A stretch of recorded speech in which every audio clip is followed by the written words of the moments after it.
السلام علیکم ورحمۃ اللہ وبرکاتہ۔ الحمد للہ نحمده ونستعینه ونستغفره ونعوذ باللہ من شرور انفسنا ومن سیئات اعمالنا، اشہد ان لا الہ الا اللہ وحدہ لا شریک لہ واشہد ان محمدا عبدہ ورسولہ صلی اللہ علیہ وعلى آلہ وصحبہ وسلم۔ اللہم صل علی محمد وعلى آل محمد كما صلیت علی ابراہیم وعلى آل ابراہیم انک حمید مجید۔ اللہم بارک علی محمد وعلى آل محمد كما بارکت علی ابراہیم وعلى آل ابراہیم انک حمید مجید۔ رب اشرح لي صدري ويسر لي أمري واحلل عقدة من لساني يفقهوا قولي، أما بعد، فأعوذ بالله السميع العليم من الشيطان الرجيم من همزه ونفخه ونفثه، بسم الله الرحمن الرحيم۔ والسابقون الأولون من المهاجرين والأنصار والذین اتبعوهم بإحسان رضی اللہ عنہم ورضوا عنہ وأعد لهم جنات تجری تحتها الأنہار۔ وقال سبحانه وتعالى لقد تاب الله على النبي والمهاجرين والأنصار الذين اتبعوه في ساعة العسرة۔ وقال سبحانه وتعالى محمد رسول الله والذين معه أشداء على الكفار رحماء بينهم۔ وقال سبحانه وتعالى إذا جاء نصر الله والفتح ورأيت الناس يدخلون في دين الله أفواجا فسبح بحمد ربك واستغفره إنه كان توابا۔ حضرات، آج کی اس مبارک اور مقدس نشست میں اللہ تعالیٰ کی توفیق اور اس کے فضل و کرم سے محرم کے اس احترام والے مہینے میں ایک بڑا ہی اہم موضوع ہے جو سمجھنے اور سمجھانے کے لائق ہے۔ صحابہ کرام رضوان اللہ علیہم اجمعین کون ہوتے ہیں؟ ان کا مقام کیا ہے؟ ان کی شان کیا ہے؟ ان کی عزت کیا ہے؟ ان سے محبت کرنا ہمارے دین کا کتنا بڑا حصہ ہے؟ ان سے بغض رکھنا کتنی بڑی منافقت اور کفر کی نشانی ہے؟ اس حوالے سے چند ایک اصولی اور بنیادی باتیں میں آپ کے سامنے رکھوں گا۔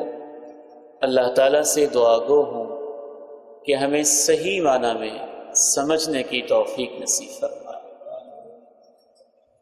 سب سے پہلی بات یہ سمجھیے، صحابی کسے کہتے ہیں؟ کل من لقی النبی صلی اللہ علیہ وسلم مؤمنا به ومات على ذلك، ہر وہ شخص جس نے ایمان کی حالت میں اللہ کے پیارے نبی علیہ السلام کی ملاقات کر لی اور پھر اسی حالت میں اللہ رب العزت کے پاس جا پہنچا، اسے صحابی کہتے ہیں۔ انسانی تاریخ میں امت اسلامیہ سے پہلے ایک کم 70 امتیں آئی ہیں۔ کتنی امتیں آئی ہیں؟ ایک کم 70 امتیں۔ جناب آدم، جناب ابراہیم، جناب نوح، جناب موسیٰ، جناب عیسیٰ علیہم الصلوات والتسلیمات سے لے کر اللہ کے پیارے نبی علیہ السلام تک ایک کم 70 امتیں آئیں اور اللہ کے پیارے نبی کی آخری امت 70ویں امت ہے. یہ آئی سب سے آخر میں ہے اور جنت میں سب سے پہلے ہے. یہ آئی سب سے آخر میں ہے لیکن ان کا مقام اللہ کے نزدیک سب سے اونچا ہے. قرآن مجید ذرا مطالعہ کیجئے، قرآن خود اس بات کی گواہی دے. اعوذ باللہ من الشیطان الرجیم. کنتم خیر امت اخرجت للناس. تم سب سے بہتر امت ہو، تمہیں پوری انسانیت کے لیے برپا کیا گیا. تو ٹوٹل 70 امتوں میں سے سب سے اعلیٰ، سب سے افضل، سب سے بالا، سب سے عظیم، جس طرح اللہ کا پیغمبر آخر الزمان، دونوں جہانوں کے سردار، آمنہ کے لال، مکہ کے در یتیم، کونین کے تاجدار، سارے نبیوں میں افضل ہیں، ان کی امت ساری امتوں میں افضل. 70 امتوں میں یہ امت سب سے افضل ہے. اور اس امت میں سے سب سے افضل کون لوگ ہیں؟ آپ علیہ السلام نے فرمایا خیر امتی قرنی ثم الذین یلونہم ثم الذین یلونہم. میری امت میں سے سب سے بہترین لوگ وہ ہیں جن کو اللہ نے میرے ساتھی بنانے کے لیے پسند کر لیا. پھر ان کے بعد وہ جو ان کے بعد ہوں گے، پھر وہ جو ان کے بعد. تو 70 امتوں میں سب سے اعلیٰ امت یہ امت ہے، اور اس امت میں سب سے افضل لوگ صحابہ کرام ہیں. صحابہ کے بعد ان کے بعد کے دور والے تابعین اعظام ہیں، تابعین کے بعد تبع تابعین ہیں. میں خود نہیں کہتا، کسی مولوی کا فتویٰ نہیں ہے، میں تو اللہ کے قرآن سے ثابت کر سکتا ہوں کہ اللہ کے قرآن میں بھی سب سے اعلیٰ اور افضل اور سب سے برتر اللہ کے پیغمبر کے صحابہ کو کہا. یہ آیت مبارکہ جو میں نے شروع میں تلاوت کی ہے نا، اس میں یہی ہے، سورہ توبہ کی آیت. والسابقون الأولون من المهاجرين والأنصار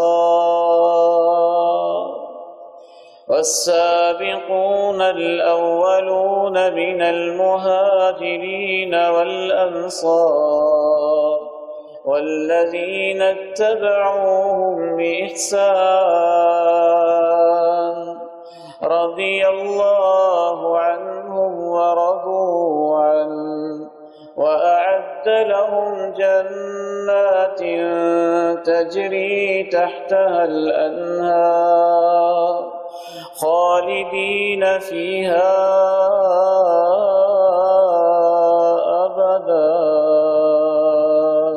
وہ لوگ جو سب سے پہلے اسلام لائے ہیں، شبقت لے گئے ہیں اسلام لانے میں، مہاجرین میں سے اور انصار میں سے، اور پھر وہ لوگ جو ان کے پیچھے پیچھے چلے ہیں نیکی اور تقوی کی راہوں پہ، رضی اللہ عنہم، ان صحابہ سے اللہ راضی ہو چکا ہے، ورضوا عنہ، اور یہ سب اللہ سے راضی ہو چکے.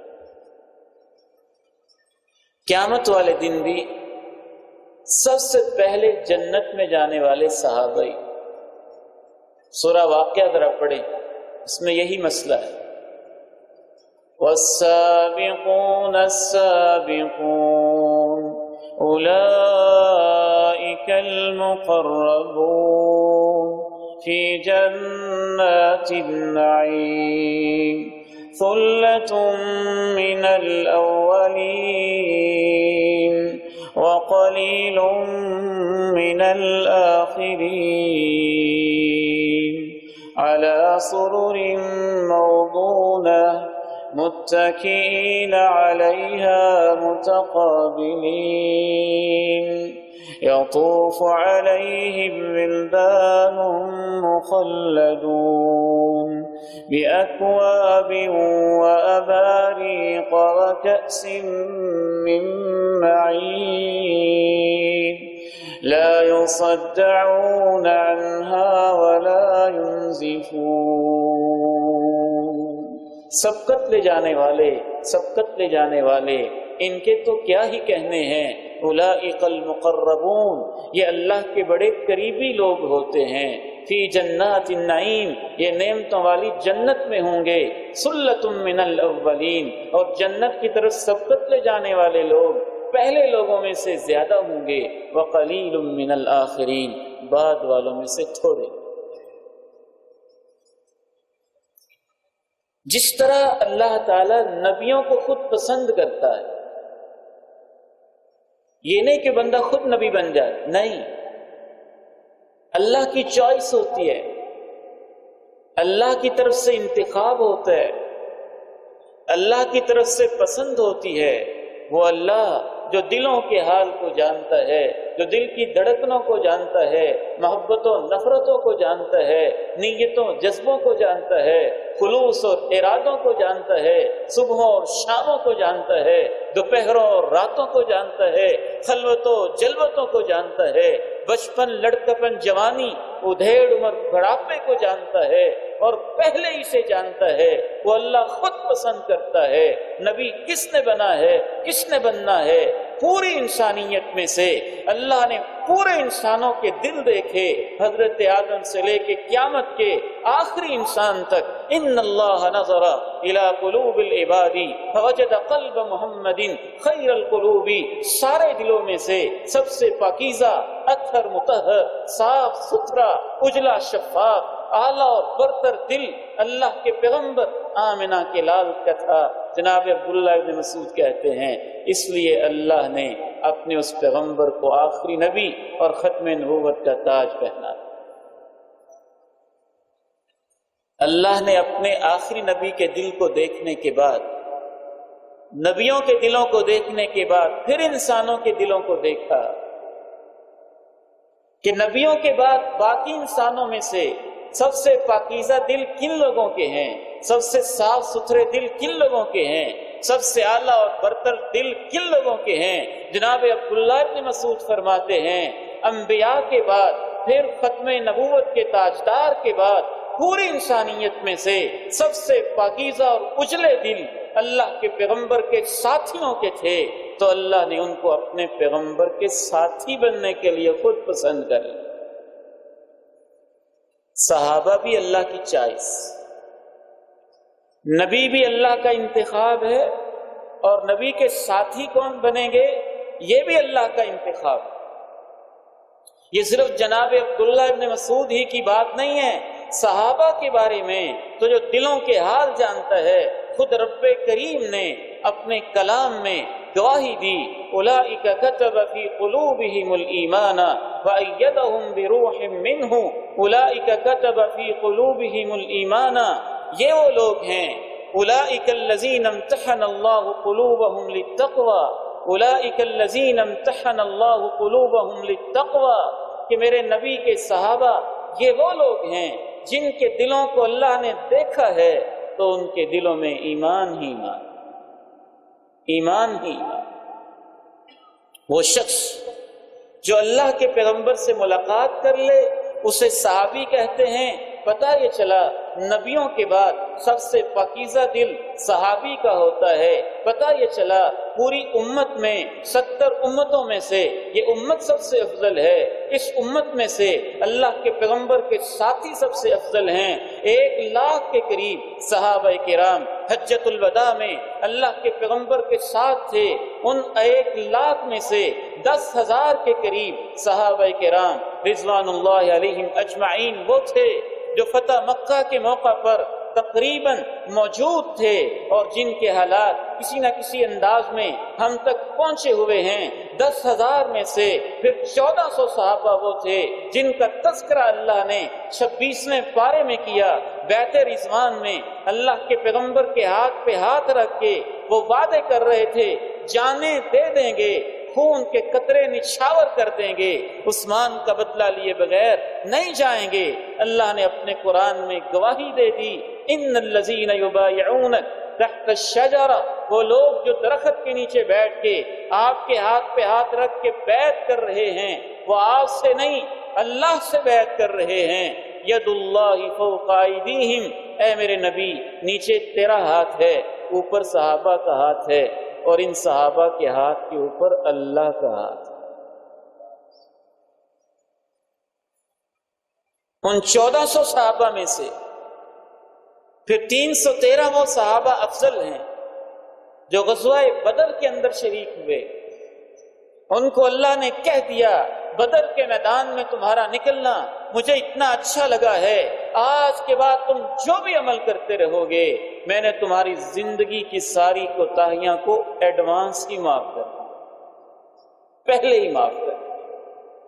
پھر 313 بدری صحابہ میں سے خاص شان ہے عشرہ مبشرہ کی، وہ 10 صحابہ جن کو اللہ کے پیارے نبی نے جنت کی بشارت دی، ابو بکر فی الجنہ، عمر فی الجنہ، عثمان فی الجنہ، علی فی الجنہ، طلحہ فی الجنہ، زبیر فی الجنہ، سعد فی الجنہ، سعید فی الجنہ، عبد الرحمن ابن عوف فی الجنہ، ابو عبیدہ ابن الجراح فی الجنہ۔ کتنے خوش نصیب تھے وہ لوگ۔ فرمایا ابو بکر جنت میں، عمر جنت میں، عثمان جنت میں، علی جنت میں۔ آپ فرماتے گئے، گنتے چلے گئے، سعد جنت میں، سعید جنت میں، طلحہ جنت میں، ابو عبیدہ ابن الجراح جنت میں، عبد الرحمن ابن عوف جنت میں۔ 10 صحابہ خصوصی طور پہ جن کو عشرہ مبشرہ کہا جاتا ہے، ان سارے صحابہ میں سے جو اللہ کے پیغمبر کے رشتہ دار ہیں، اہل بیت نبی ہیں، وہ خاص عظمت والے ہیں، ان کی دوہری عظمت ہے۔ یہ عظمت بھی کہ پیغمبر کے ساتھی ہیں، یہ عظمت بھی کہ وہ پیغمبر کے رشتہ دار بھی ہیں، قرابت دار بھی ہیں۔ اور پھر ان میں سے حسن و حسین جو آپ کے سینے پہ کھیلنے والے، آپ کے کندھوں پہ سواریاں کرنے والے، آپ کی انگلی کو پکڑ کے چلنے والے، آپ کے ہونٹوں پہ بوسہ دینے والے، آپ کے رخساروں کو چومنے والے، آپ کی چھاتی پہ کھیلنے والے، سیدہ شباب اہل الجنہ، وہ جنت کے نوجوانوں کے سردار ہیں، اور سیدہ فاطمہ زہرا بطول رضی اللہ تعالی عنہا سیدۃ نساء اہل الجنہ، جنت کی تمام عورتوں کی سردار۔ اہل بیت سے محبت یہ بھی ہمارے ایمان کا حصہ۔ پھر ان میں سے 4 خلفائے راشدین یہ سب سے افضل ہے۔ پھر 4 خلفائے راشدین میں سے جناب ابو بکر اور عمر فاروق یہ سب سے افضل ہے۔ پھر جناب ابو بکر اور عمر فاروق میں سے پوری انسانی تاریخ میں اب ترتیب سے ذہن میں رکھیے گا 70 امتیں آئیں، ان امتوں میں سے سب سے افضل یہ امت ہے۔ اس امت میں سے اللہ کے دور کے صحابہ سب سے افضل ہیں۔ صحابہ میں سے 10,000 خصوصاً جن کا تذکرہ، ان کی اپنی شان، پھر 1500 صحابہ حدیث کو روایت کرنے والے، پھر 1400 صحابہ بیعت رضوان میں شریک ہونے والے، پھر 313 صحابہ غزوہ بدر میں شریک ہونے والے، پھر اہل بیت صحابہ جو اللہ کے پیغمبر کے رشتہ دار تھے، پھر عشرہ مبشرہ میں سے خلفائے راشدین میں سے شیخین، امامین، کریمین، خلیفتین، عظیمین سید ابو بکر رضی اللہ تعالیٰ عنہ اور سیدنا عمر فاروق رضی اللہ تعالیٰ عنہ، اور ان دونوں میں سے حضرت آدم سے قیامت تک جتنے انسان آئے ہیں نبیوں کے بعد، آسمان کی چھت کے نیچے، زمین کے فرش کے اوپر سب سے اعلیٰ کوئی انسان ہے تو جناب ابو بکر صدیق رضی اللہ تعالیٰ۔ دوسری بات آج کے اس درس قرآن میں یہ سمجھیے کہ صحابہ سے محبت جذبات کا مسئلہ نہیں ہے، پسند ناپسند کا مسئلہ نہیں ہے، فرقے کا مسئلہ نہیں ہے، مسلک کا مسئلہ نہیں ہے، کسی خاص مکتب کا مسئلہ نہیں ہے، کسی خاص اسکول آف تھاٹ کا مسئلہ نہیں ہے، یہ دین کا مسئلہ ہے، یہ ایمان کا مسئلہ ہے۔ قرآن مجید عقیدے کی سب سے عظیم، سب سے اعلیٰ کتاب ہے۔ میں پورے ایمان کے ساتھ کہتا ہوں قرآن مجید کے پہلے صفحے سے لے کے سورہ الناس کی سین تک ہزاروں آیات، سینکڑوں آیات وہ ہیں جو اللہ کے پیغمبر کے صحابہ کی شان کے بارے بھرا پڑا ہے۔ قرآن وقت نہیں کہ میں ساری آیات پڑھوں، کچھ کچھ میں آپ کے سامنے مطالعہ کروں، ان کی تلاوت کر کے آپ کو بتاؤں گا۔ صحابہ سے محبت ایمان کا اس قدر اہم مسئلہ ہے کہ اللہ نے تو اپنے پیغمبر کے صحابہ کے ایمان کو بعد والوں کے لیے معیار قرار دیا اور کہا سٹینڈرڈ کا ایمان صحابہ کا ہے، اور سورہ بقرہ میں کہا فَإِنْ آمَنُوا بِمِثْلِ آمَنْتُمْ بِهِ فَقَدِ اهْتَدَوْا، باقی لوگ اس طرح کا ایمان لائیں گے تو ان کو ہدایت نصیب۔ صحابہ سے محبت ایمان کا اتنا بنیادی مسئلہ ہے۔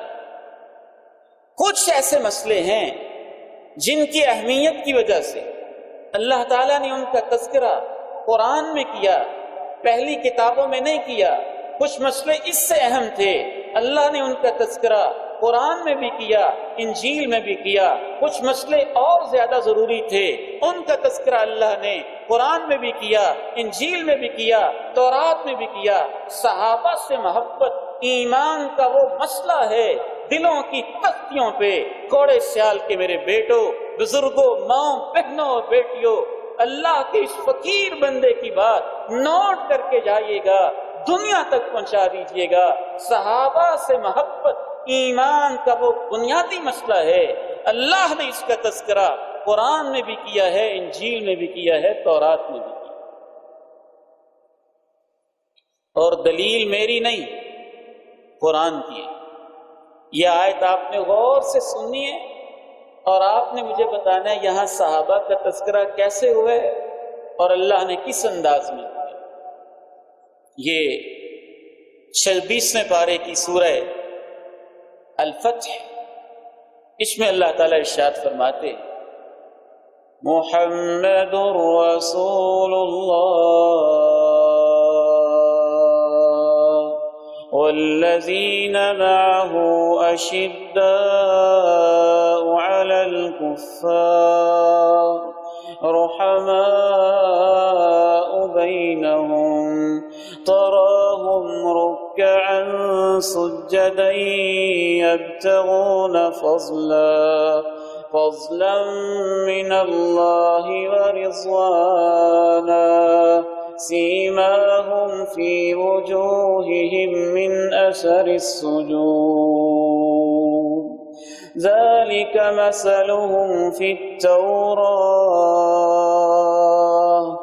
ومثلهم في الإنجيل كزرع أخرج شطأه فآزره فاستغلظ فاستوى على سوقه يعجب الزراع ليغيظ بهم الكفار وعد الله الذين آمنوا وعملوا الصالحات منهم مغفرة وأجرا عظيما۔ اس آیت میں اللہ نے صحابہ کی تقریباً 17-18 خصوصیات اور ان کی شانیں بیان۔ ہر شان اس لائق ہے کہ اس پہ رکا جائے، لیکن میں اس میں سے صرف آپ کو یہ سمجھانا چاہتا ہوں کہ صحابہ کی شان کا مسئلہ ایسا ہے کہ اللہ نے اسے قرآن میں بھی بیان کیا، جناب عیسیٰ کی انجیل میں اور جناب موسیٰ کی تورات میں پہلے ہی بیان کیا۔ یہ آیت کے یہ لفظ غور کریں، ذالک مثلہم فی التوراۃ ومثلہم فی الانجیل۔ یاد رکھو دنیا کے انسانوں، محمد کریم علیہ السلام اللہ کے رسول ہیں جو ان کے ساتھی ہیں، کافروں پہ سخت ہیں، آپس میں رحم دل ہیں۔ تم ان کو دیکھو گے کبھی سجدے کرتے ہیں، کبھی رکوع کرتے ہیں، ان کے چہرے نورانی ہیں، سجدوں کے نشانات ان کے چہروں پہ پہچانے جاتے ہیں۔ دنیا میں ان کے چہروں پہ نور، قیامت کے دن ان کے چہروں پہ نور۔ ان کی مثال ایک ایسی کھیتی کی طرح ہے، زمین کے اندر کسان نے بیج بویا، اس نے کونپل نکالی، پھر وہ تنے پہ کھڑی ہوگی، پھر توانا ہوگی، پھر لہلہانے لگی۔ یہی مثال ہے محمد کریم کے ساتھیوں کی انجیل کے اندر۔ ان کی مثال اور ان کے چہروں کی مثال یہ انجیل میں ہے، تورات میں ان کی مثال فصل کی طرح ہے۔ ان سب صحابہ سے اللہ نے وعدہ کیا ہے کہ اللہ ان کو بہت اجر بھی دے گا، اور اگر ان سے کوتاہیاں ہو جائیں تو اللہ سب معاف کر دے۔ تو اس آیت میں اللہ نے کہا کہ صحابہ کا تذکرہ میں نے تورات میں بھی کیا ہے اور انجیل میں۔ دو مسئلے ہیں خصوصی طور پہ جن کا تذکرہ اللہ نے خصوصی طور پہ تورات انجیل میں کیا، قرآن میں بھی کیا۔ ایک مسئلہ عقیدہ ختم نبوت کا ہے، اس کے اوپر بڑے حملے ہونے تھے۔ اس مسئلے کا تذکرہ اللہ نے تورات میں بھی کیا، انجیل میں بھی کیا، عالم ارواح میں بھی کیا، نبیوں کی محفل میں بھی کیا، قرآن میں بھی کیا۔ قیامت کے دن بھی اللہ عقیدہ ختم نبوت کا بیان اور اس کا تذکرہ لوگوں کے سامنے لوگوں کی زبانوں سے کروائے گا، اور وہ اللہ کے پیغمبر سے کہیں گے آپ اللہ کے آخری نبی ہیں، ہماری سفارش کر دیجئے۔ عقیدہ ختم نبوت کے بعد دوسرا اہم ترین مسئلہ مقام صحابہ اور شان صحابہ کا مسئلہ ہے، جس کا تذکرہ اللہ نے تورات میں بھی کر دیا، انجیل میں بھی کر دیا اور قرآن میں۔ اور یہ دونوں ہی مسئلے ایسے ہیں، یہودیوں عیسائیوں نے اپنی کتابیں بدل لی، اللہ تیری شان پہ قربان جائیں۔ تورات میں آج بھی اللہ کے پیغمبر کا تذکرہ ہے اور انجیل میں آج بھی اللہ کے پیغمبر کا تذکرہ ہے۔ تورات میں آج بھی پیغمبر کے ساتھیوں کا تذکرہ ہے اور انجیل میں آج بھی پیغمبر کے آخری ساتھیوں کا تذکرہ ہے۔ آخری 10 منٹ کے اندر میں بات کو سمیٹتا ہوں، موسم کافی تلخ ہو رہا ہے، لائٹ بھی چونکہ جا چکی ہے، آپ کو زیادہ تکلیف نہ دوں۔ یہاں تک دو باتیں میں نے آپ کے سامنے ابھی دو اصولی باتیں واضح کی۔ پہلی بات یہ واضح کی ہے کہ صحابہ کیا ہوتے ہیں، کسے کہتے ہیں، کتنے ہیں، شان اور مقام میں ان کی ترتیب کیا ہے۔ دوسری بات میں نے آپ کے سامنے واضح کی ہے کہ صحابہ سے محبت، ان کی شان اور ان کے مقام کو پہچاننا ایسا مسئلہ ہے، اس کا تذکرہ تورات میں ہے، اس کا تذکرہ انجیل میں ہے، اس کا تذکرہ قرآن میں ہے، اس کا تذکرہ صحیح بخاری میں ہے، اس کا تذکرہ صحیح مسلم میں ہے، اس کا تذکرہ جامع ترمذی میں ہے، اس کا تذکرہ مشکات المصابیح میں ہے، اس کا تذکرہ حدیث کی ہر جامع کتاب کے اندر ہے، حتیٰ کہ کتاب اللہ کے بعد عظیم ترین کتاب صحیح بخاری ہے، امام بخاری کی لکھی ہوئی، اس میں سب سے پہلا چیپٹر کتاب الایمان ہے، اور کتاب الایمان کے اندر اللہ کے پیارے نبی ارشاد فرماتے ہیں آیت الایمان حب الانصاری، انصار صحابہ سے اگر کوئی محبت کرتا ہے تو یہ اس کے ایمان کی نشانی ہے، اگر کوئی ان سے نفرت کرتا ہے تو اس کے منافق ہونے کی نشانی۔ وآیت النفاق بغض الانصار، یہ عقیدہ سمجھ لیجیے، صحابہ سے محبت ایمان کی نشانی، اہل بیت سے محبت ایمان کی نشانی، صحابہ سے نفرت منافقت کی نشانی، اہل بیت سے نفرت منافقت کی نشانی۔ تیسرا عقیدہ اور تیسرا اصول آج کے اس درس قرآن میں یہ بھی سمجھ، صحابہ کرام سے کوئی غلطی بھی ہو جائے، کوتاہی بھی ہو جائے، آپس میں ان کا کوئی اختلاف بھی ہو جائے، پھر بھی ہمارے لیے ان کا احترام اور ان سے محبت ضروری ہے۔ بالکل ایسے ہی جیسے گھر میں میرے ماں باپ کو اختلاف ہو جائے تو میں جج بن کے کھڑا نہیں ہو جاتا کہ ماں اس طرف باپ اس طرف، اور پھر چوکوں چوراہوں گلیوں محلوں میں میں اپنے ماں باپ کو بدنام کرتا ہوں۔ نہیں، عقل مند لوگ اپنے گھر میں ماں باپ کا بھی اختلاف ہو جائے تو وہ سمجھتے ہیں ماں باپ کا مقام اور ہوتا ہے، ان کی شان اور ہوتی ہے، ان کی عزت اور ہوتی ہے، ان کا مقام بڑا اعلیٰ ہوتا ہے، پھر اس کو اچھالا نہیں جاتا۔ ماں کا اپنا مقام رہتا ہے، باپ کا اپنا مقام رہتا ہے، دونوں کی شان دل میں رہتی ہے۔ انسان ہونے کے ناطے وقتی طور پہ آپس میں اختلاف ہو سکتا ہے، پھر بھی ہم یہ نہیں کہتے کہ بتاؤ بھی تم ماں کے ساتھ ہو کہ باپ کے ساتھ ہو، اگر ادھر ہو تو ادھر نہیں، ادھر ہو تو ادھر نہیں۔ صحابہ سے تو ہمارا رشتہ ایمان کے لحاظ سے اس سے بھی مضبوط ہے جتنا ماں باپ کے ساتھ رشتہ ہوتا ہے۔ صحابہ کرام کا آپس میں اختلاف ہو جائے وہ پھر بھی قابل احترام ہیں، اہل بیت کا آپس میں اختلاف ہو جائے وہ پھر بھی ہمارے لیے قابل ہے۔ مثال سے سمجھاتا ہوں، سیدنا علی مرتضی رضی اللہ تعالی عنہ شیر خدا اور اسد اللہ اور فاتح خیبر، ان کا اختلاف ہو گیا جنت کی نوجوان عورتوں کی سردار سیدہ فاطمہ رضی اللہ تعالی عنہ سے۔ حدیث کی اکثر کتابوں میں ہے، تاریخ کی سب کتابوں میں جنہوں نے بھی اس مسئلے کو ڈسکس کیا آپ کو یہ مسئلہ ملے گا۔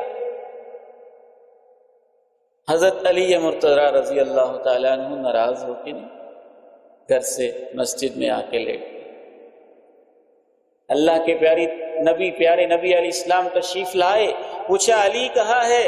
کہا وہ یوں بس تھوڑا سا کوئی نوک جھونک کا مسئلہ ہے، باہر تشریف لے گئے ہیں۔ کیا عظیم سسر تھے، کیا عظیم داماد تھا۔ اللہ کے پیارے نبی علیہ السلام مسجد میں تشریف لائے، کہا قم ابا تراب، قم ابا تراب، اور مٹی میں لیٹنے والے میرے پیارے علی کھڑے ہو جاؤ نا۔ تو کیا اس کا یہ مطلب ہے کہ ہم کہیں اگر علی سے محبت ہے تو فاطمہ سے نہیں ہے، فاطمہ سے ہے تو علی سے نہیں ہے؟ ان کا مقام اپنا ہے، آپس میں اگر کوئی ان کا اختلاف ہو بھی جائے تو ہمیں اس میں پڑنا ہی نہیں چاہیے۔ بے نہیں اسی طرح سے صحابہ کرام کا اگر آپس میں کوئی اختلاف ہو جائے تو ہمیں اس میں پڑنا ہی نہیں چاہیے۔ یہ اللہ کے نبی کی نصیحت ہے اور امت اسلامیہ کا اجماعی عقیدہ ہے کہ صحابہ کے اختلافات کو یوں سوشل میڈیا پہ، بازاروں میں، چوکوں میں، چوراہوں میں، گلیوں میں، محلوں میں اچھالنا اور ان کو بدنام کرنا، جو یہ کام کرتا ہے اس کے اندر منافقت ہوتی ہے۔ وہ تاریخ کو بدنام کرنا چاہتا ہے، صحابہ کو بدنام کرنا چاہتا ہے، امت کو تقسیم کرنا چاہتا ہے، وہ امت کا دشمن ہوتا ہے، قرآن کا دشمن ہوتا ہے، حدیث کا دشمن ہوتا ہے۔ صحابہ کا تذکرہ ویسے کریں جیسے قرآن نے کیا ہے۔ قرآن نے یہ نہیں کہا وہ لڑتے رہتے تھے، قرآن نے تو کہا ہے اشداء علی الکفار رحماء بینہم، وہ کافروں پہ سخت اور آپس میں رحم دل ہوتے تھے۔ قرآن نے ان کی محبتیں بیان کی ہیں، ہم نفرتوں کو موضوع بنا لیتے ہیں۔ یہ ہماری کج فہمی ہے نا، یہ ہمارے اندر کی کمزوریاں اور غلطیاں ہیں۔ یہ اہم ترین عقیدہ ہے، سمجھ لیجئے۔ اللہ اللہ اصحابی، اللہ کے پیارے نبی نے کہا میرے صحابہ کے بارے میں اللہ سے ڈر جانا، اللہ سے ڈر جانا، اللہ سے ڈر جانا۔ لا تتخذوہم غرضا من بعدی، میرے بعد ان کو نشانے نہ بنانا، ان پر نشانے نہ لگانا، تان و تیر اور تان و تشنیع کے تیر ان پہ نہ برسانا۔ جو صحابہ سے محبت کرتا ہے تو میری وجہ سے کرتا ہے، اگر کوئی ان سے نفرت کرتا ہے تو اللہ کے پیارے نبی کہتے ہیں اس کے دل میں بھی اصل میں میری کو نفرت ہے۔ اللہ کے نبی کے شاگرد ہیں، آپ ان کو کیا سمجھتے ہیں؟ نبی کے سفر و حضر کے ساتھی ہیں، اپنی جانیں نچھاور کرنے والے ہیں، قرآن کے راوی ہیں، حدیث کو بیان کرنے والے ہیں، قرآن کو پہنچانے والے ہیں، اسلام کو سپورٹ دینے والے ہیں۔ مکہ مکرمہ میں وہ کون تھے جب اللہ کے پیغمبر اکیلے ہی تھے جنہوں نے آپ کو دلاسا دیا تھا؟ سیدہ خدیجہ تھی، کہا میرے شوہر نامدار اللہ آپ کو کبھی تنہا نہ چھوڑے گا۔ وہ کون تھے جنہوں نے پیغمبر کو مکہ میں سپورٹ کیا تھا؟ وہ سیدنا علی مرتضی تھے۔ وہ کون تھے جنہوں نے مکہ میں اپنا مال نچھاور کیا تھا؟ وہ سیدنا عثمان ابن عفان تھے۔ وہ کون تھے جنہوں نے ہجرت کی کٹھن راہوں میں کہا تھا میں آپ کے ساتھ چلوں گا، اور قرآن میں کہہ دیا تھا اذ ہما فی الغار، وہ دونوں غار میں اکٹھے تھے، وہ جناب ابو بکر صدیق تھے۔ اور مکہ میں وہ کون تھے جنہوں نے کہا تھا کس کو جرأت ہے کہ بیت اللہ میں نماز پڑھنے والے مسلمانوں پہ ظلم کرے؟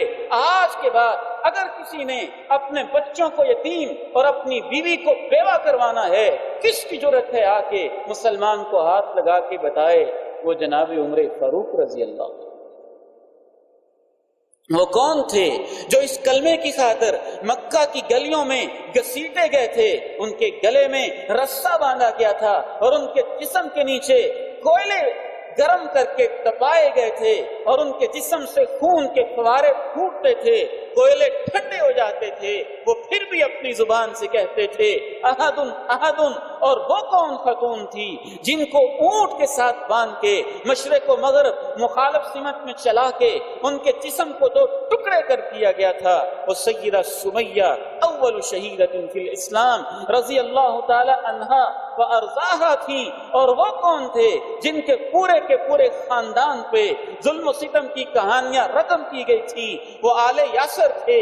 اور وہ کون تھے جن کو سولی کے پھندے پہ لٹکایا گیا تھا اور وہ پھر بھی کہتے تھے ما ان ابالی حین اقتل مسلما علی ای جنب کان للہ مسرعی۔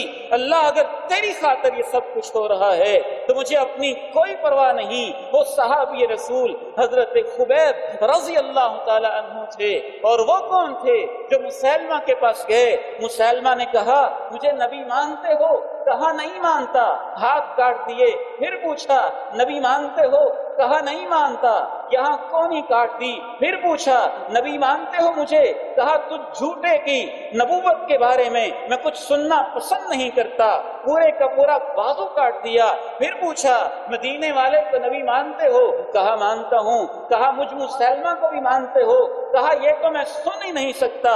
فَقْتَتَعُهُ عُضْوًا عُضْوًا، امام ابن کثیر لکھتے ہیں ان کے جسم کے ٹکڑے ٹکڑے کر دیے گئے اور وہ ختم نبوت کے عقیدہ کی خاطر اپنے جسم کے ٹکڑے کرواتے۔ یہ صحابہ ہی تو تھے۔ اور وہ کون تھے جنہوں نے آ کے کہا ہے اللہ کے نبی مکہ والے آپ کو نہیں مانتے، آپ مدینہ میں ہمارے پاس آ جائیں۔ بیعت عقبہ اولیٰ میں آئے، بیعت عقبہ ثانیہ میں آئے، 1190 میں آئے، 1290 میں آئے، آ کے دعوت دیتے رہے۔ ان کی دعوت کو اللہ کے پیغمبر نے قبول کیا، مکہ کو چھوڑا۔ اور جب مکہ کو چھوڑا تو پھر وہ کون تھے جنہوں نے نہ اپنے گھروں کی پرواہ کی، نہ بچوں کی پرواہ کی، نہ اولادوں کی پرواہ کی، نہ جائیدادوں کی پرواہ کی، نہ زمینوں کی پرواہ کی، نہ کاروبار کی پرواہ کی، سب کچھ چھوڑ چھاڑ کے لٹے پھٹے مہاجر بن کے تھوڑا سا سامان لے کے 300 کلومیٹر کا فاصلہ طے کر کے اللہ کے پیغمبر کی محبت میں مدینہ منورہ میں پہنچے۔ اور پھر وہ کون تھے جنہوں نے مدینہ میں آپ کا استقبال کیا؟ جو مکہ میں ہجرت کر کے گئے مکہ سے مدینہ کی طرف، ان کو مہاجر صحابہ کہتے ہیں۔ جنہوں نے مدینہ میں آپ کو سپورٹ فراہم کی ان کو انصار صحابہ کہتے ہیں۔ پھر 2 ہجری میں غزوہ بدر ہوا تو آپ کا ساتھ دینے والے کون تھے جن کی نصرت کے لیے اللہ نے آسمانوں سے فرشتے اتارے؟ وہ 313 بدری صحابہ تھے۔ پھر غزوہ احد ہوا تو اس میں آپ کا ساتھ دینے والے کون تھے؟ پھر غزوہ خندق ہوا، اس میں آپ کا ساتھ دینے والے کون تھے؟ پھر اللہ رب العزت کی طرف سے فتح مکہ ہوا تو اس کو آپ کے ساتھ مل کے فتح کرنے والے کون تھے؟ پھر 9 ہجری میں غزوہ تبوک ہوا تو اس میں آپ کا ساتھ دینے والے کون تھے؟ یہ سب صحابہ کرام تھے۔ ان سب کی تاریخ کو سمیٹتے ہوئے اللہ نے کہا میں ان سب سے راضی ہوں۔ اور کمال کی بات یہ ہے کہ اللہ نے کہا وہ مجھ سے راضی ہیں۔ اس کا کیا مطلب ہے؟ صحابہ مجھ سے راضی ہیں، میں ان سے راضی ہوں۔ یہ آیت پہ ذرا غور کریں گے۔ والسابقون الأولون من المهاجرين والسابقون الأولون من المهاجرين والأنصار والذين اتبعوهم بإحسان رضي الله عنهم ورضوا عنه وأعد لهم جنات تجري تحتها الأنهار۔ وہ جو پہلے اسلام لائے مہاجر اور انصار، اور تیسری قسم کے صحابہ وہ جو مہاجر اور انصار کے راستے پہ چلتے رہے نیکی پر، فتح مکہ کے بعد مسلمان ہونے والے، لیٹ مسلمان ہونے والے، جن میں جناب ابو سفیان رضی اللہ تعالیٰ عنہ شامل ہیں۔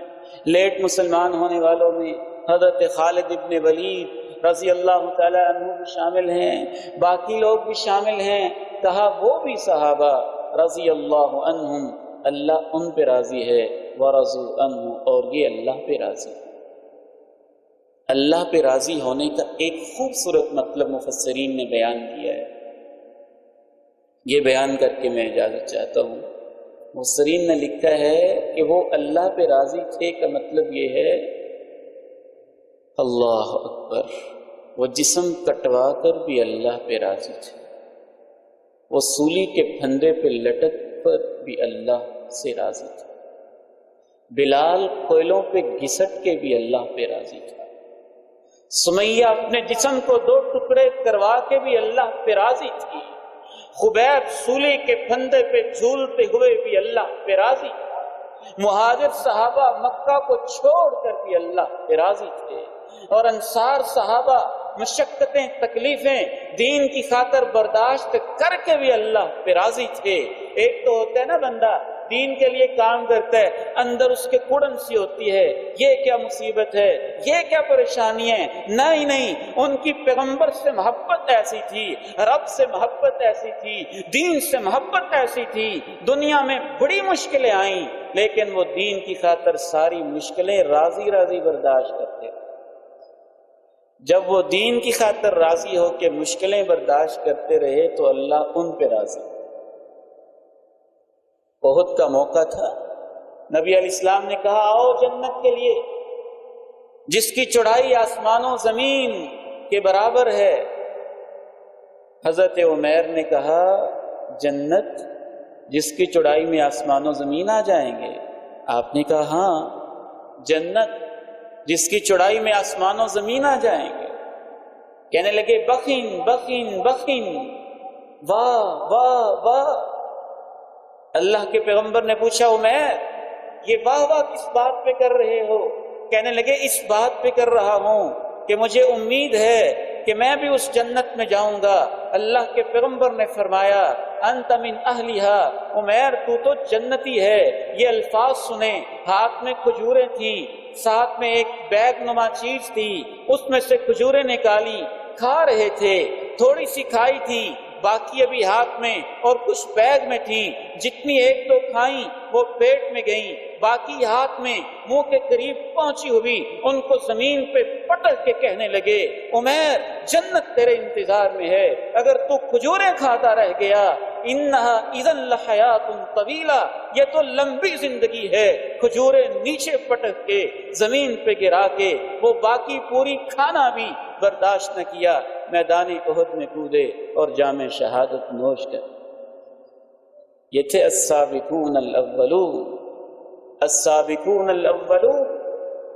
حضرت حنظلہ سہاگ رات میں ہیں، شادی کی پہلی رات میں ہیں، جہاد کا اعلان سنتے ہیں، وہاں سے کود پڑتے ہیں۔ السابقون الاولون من المہاجرین والانصار۔ سیدنا عبداللہ ابن جحش کہتے ہیں اللہ میدان جہاد میں ایسے شخص کے ساتھ میرا مقابلہ ہو، وہ مجھے مارے میں اس کو ماروں، پھر وہ میرے اوپر غالب آ جائے، پھر میری لاش کے ٹکڑے ٹکڑے، ناک کو علیحدہ کر دے، ناک کو کاٹ دے، آنکھیں کاٹ دے، کل قیامت کا دن آئے تو مجھ سے پوچھے عبداللہ میرے لیے کیا کر کے آئے ہو؟ میں کہوں اللہ دیکھ لینا، ناک بھی کٹوا لی ہے، آنکھیں بھی تیری خاطر تیری راہ میں شہید کروا گیا۔ یہ تھے السابقون الاولون من المہاجرین والانصار۔ یہ اللہ پہ راضی تھے، اللہ ان سے راضی تھا، اللہ نے ان کے لیے جنتوں کے ایسے انتظام کیے تھے کہ بعض صحابہ کو دنیا میں چلتے ہوئے جنت کی خوشبو آ جاتی تھی، اور حضرت بلال زمین پہ چلتے تھے اور ان کے قدموں کی آہٹ جنتوں میں سنائی دیتی تھی۔ اور اللہ کے پیارے نبی جب جنت کی سیر کرنے گئے، آپ نے محل دیکھا، پوچھا یہ کس کا محل ہے؟ کہا یہ تیرے صحابی عمر فاروق کا محل اللہ نے بتایا۔ تو آئیے آج کے اس درس قرآن کا یہ سبق ہے کہ صحابہ کا احترام کرو، صحابہ سے محبت کریں، ان کے اختلافات کو اپنا موضوع نہ بنائیں، ان کو اچھالیں نہ۔ قرآن نے جو ان کا نقشہ پیش کیا ہے اس نقشے کو ہمیشہ ذہنوں کے سامنے رکھیں۔ صحابہ اور اہل بیت ایک جان تھے، سب کا عقیدہ ایک تھا، سب کا قرآن ایک تھا، سب کا پیغمبر ایک تھا، سب کے نظریات ایک تھے، سارے مسجد نبوی میں نمازیں پڑھتے تھے، اللہ کے پیغمبر کی اقتداء میں تھے۔ عثمان غنی نے جو مسجد کی جگہ خریدی تھی، علی مرتضیٰ اسی میں نماز پڑھتے تھے، سیدہ فاطمہ وہیں پہ نماز ادا کرتی تھی، عمر فاروق رضی اللہ تعالیٰ عنہ اللہ کے پیغمبر کے وہ صحابی تھے کہ یہاں تک کہہ دیتے ہیں اہل بیت سے کہ مجھے رشتوں کی کمی تو نہیں ہے، لیکن اللہ کے پیغمبر سے سنا ہے قیامت کے دن سارے رشتے ٹوٹ جائیں گے، میرے رشتے نہیں ٹوٹیں گے، میری خواہش ہے کہ میں بھی اہل بیت میں شامل ہو جاؤں۔ تو اللہ کے پیغمبر کے اہل بیت بھی ایسے تھے، عمر فاروق کو اس عمر کے اندر بھی انہوں نے اپنا رشتہ تک دے دیا، وہ یک جان تھے۔ اور شروع سے دین اسلام کے دشمن یہ چاہتے ہیں کہ اسلام کی تاریخ کو ایسا پیش کیا جائے گویا شروع سے لڑائیاں ہی ہو رہی، ایسی بات نہیں۔ کچھ اختلافات ہوئے لیکن زندگی کا 90% حصہ تو محبتوں میں تھا۔ وَيُؤْثِرُونَ عَلَىٰ أَنفُسِهِمْ وَلَوْ كَانَ بِهِمْ خَصَاصَةٌ، وہ تو اپنے بچوں کو بھوکا رکھ کے اللہ کے پیغمبر کے مہمانوں کو کھانا کھلانے والے لوگ۔ یہ ان کا نقشہ ہے، یہ ان کی شان ہے، یہ ان کا مقام۔ یاد رکھیے گا اصل میں دین سے دشمنی ہے بعض لوگوں کو، اور وہ چاہتے ہیں کہ قرآن تو صحابہ نے پہنچایا ہے، جب ہم یہ ثابت کر دیں گے صحابہ جھوٹے تھے تو نعوذ باللہ قرآن جھوٹا خود ہی ہو جائے۔ یہی وجہ ہے جو شخص بھی دنیا میں صحابی کو گالی دے گا وہ آپ کے قرآن کو کبھی نہیں مانے گا۔ اس قرآن کو آگے پہنچانے والا ہی صحابہ ہے۔ جو شخص بھی صحابہ کو گالی دے گا وہ اللہ کے پیغمبر کی حدیث کو کبھی نہیں مانے گا۔ اہل بیت کا بھی بس نام استعمال ہوگا، وگرنہ ہم تو اہل بیت سے بھی صحابہ سے بھی بڑھ کر محبت کرتے ہیں، اور ہم ہی صحیح معنی میں محبت کرتے ہیں۔ بعض لوگ اہل بیت کا نام تو لیتے ہیں اور آپ کی 11 ازواج مطہرات میں سے ایک کو مان لیتے ہیں، باقی پہ الزام لگا دیتے ہیں۔ اہل بیت کا نام تو لیتے ہیں اور آپ کی 4 بیٹیوں میں سے ایک بیٹی کو مان لیتے ہیں، 3 کے منکر ہو جاتے ہیں۔ ہمارا عقیدہ یہ ہے کہ ہم سب اہل بیت سے محبت ہیں۔ ہماری تو نماز ہی اس وقت تک مکمل نہیں ہوتی ہے جب تک ہم اپنی نماز میں یہ نہیں کہہ لیتے اے اللہ پیارے نبی پہ اپنی رحمت نازل فرما، اور ان کی ساری آل پر بھی اپنی رحمت نازل فرما۔ عشاء کی نماز میں کیا پڑھا ہے؟ اللہم صلی علی محمد وعلی آل۔ اللہ تعالیٰ سے دعا ہے امت اسلامیہ کو متحد فرمائے، ان کو اکٹھا فرمائے، ایک پلیٹ فارم پہ جمع فرمائے، ان کے اختلافات ختم فرمائے، کشمیر کے مظلوم مسلمانوں کی اللہ تعالیٰ مدد فرمائے، اور اس کے لیے جس طرح صحابہ کرام اور ریاست مدینہ نے جیسے جہاد کیا تھا ویسے اللہ ہمارے پاکستان کی ریاست کو بھی اس طرح جہاد کی توفیق نصیب فرمائے۔ وآخر دعوانا ان الحمد للہ رب العالمین۔